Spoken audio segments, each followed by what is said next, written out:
Torre may ibinunyag matapos si Bakin ni PBBM. Torre, ito pala ang planong gawin matapos si Bakin ni PBBM. Nagsalita na si Police General Nicolas Torre III kaugnay sa biglaang pagsibak sa kanya ni Pangulong Marcos Jr. Matatanda ang labis na ikinagulat ng marami ang naging desisyon ni PBBM.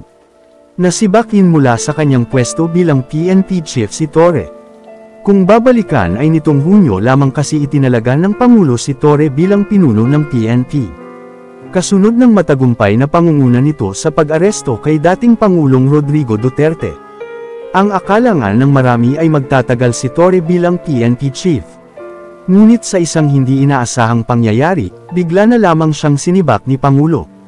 Kaya naman marami ang naintriga sa dahilan ng Pangulo bakit niya sinibak si Torre. Nauna nang pinag-usapan ang paglampas ni Torre sa kanyang kapangyarihan bilang PNP chief.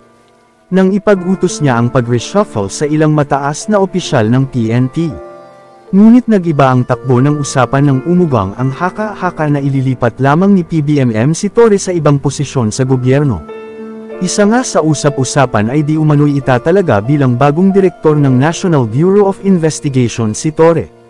May ilang haka-haka din na itatalaga siya ng Pangulo bilang bagong secretary ng DPWH.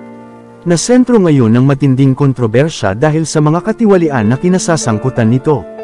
Samantala, matapos siyang sibakin ay nagpakita sa publiko si Torre nang dumalaw siya sa kamera. Dito ay isa-isa niyang sinagot ang katanungan ng marami. Unang-una ay nilinaw ni Torre na wala siyang sama ng loob kay PBBM dahil isa raw siyang mabuting sundalo. Hindi rin umano siya bitter dahil sa biglaang pagsibak sa kanya ni PBBM at hindi nawala ang suporta niya para kay PBBM. Anya, look at me straight in the eye, do I look like somebody who is bitter? Wala akong sama ng loob. I'm a good soldier. Ibinahagi naman ni Torre ang plano niyang mag-take ng leave, vacation at service leave. Upang magnilay-nilay sa kanyang mga sasabihin at sa kanyang mga plano, kasunod ng pagkasibak niya sa pwesto.